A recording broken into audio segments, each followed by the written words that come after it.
All right, so as we continue following the battles, and as we mentioned where we left off last time, we were focusing a lot in the north, right? We had seen some American victories here, some British victories there. And so we had predicted that maybe the war would continue south. So let's see what happens next.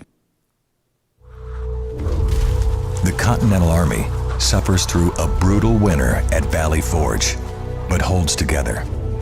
Discipline actually improves due to the training regimen implemented by Baron von Steuben, a European officer who lends his expertise to the cause. It is one of the war's greatest displays of American determination.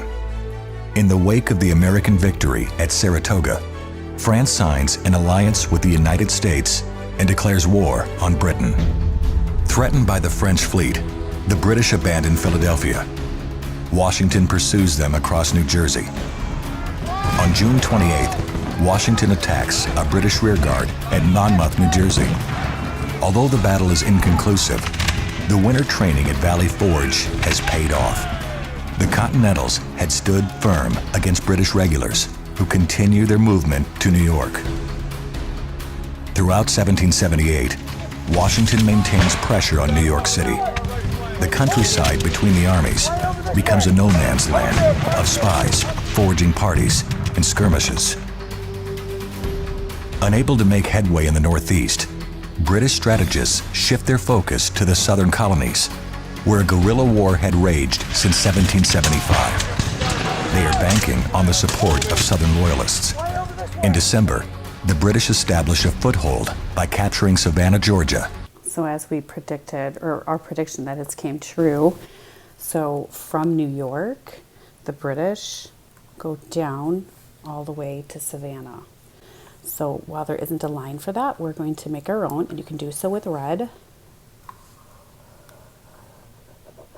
And they captured Savannah, way down in Georgia. Troops join the Americans in an attempt to recapture Savannah. But the Allies suffer severe losses and are unable to retake the city.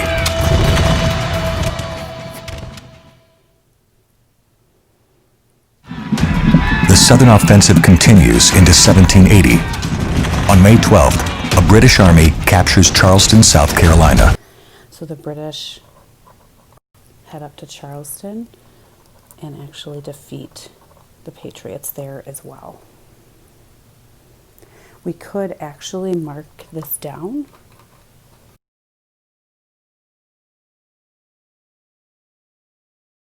Again, I'm using red pen to show the British victory. The Southern offensive continues into 1780. On May 12th, a British army captures Charleston, South Carolina, along with more than 5,000 American soldiers, nearly the entire American force in the South. American reinforcements rush to the Carolinas, but they fare little better. In August, another American army is crushed at the Battle of Camden. So they had went from Charleston to Camden and were defeated there as well.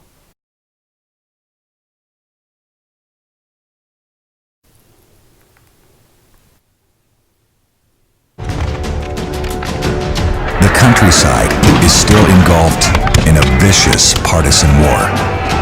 Neighbors take up arms against each other. When British troops and loyalists burn homes and farms in their search for patriots, they harden the revolutionary resolve of the Southern people.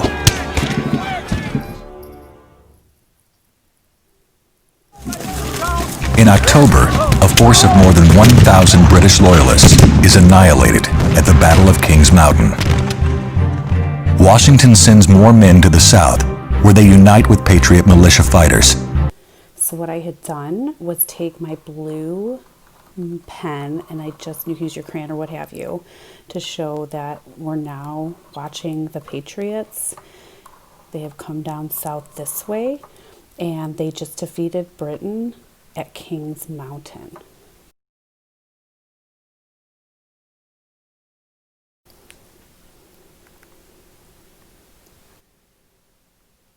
To a major victory at Cowpens, but years of campaigning forced him to retire.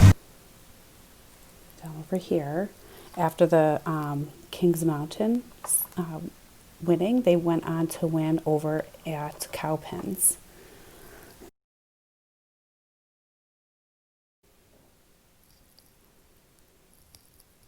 Nathaniel Greene takes over.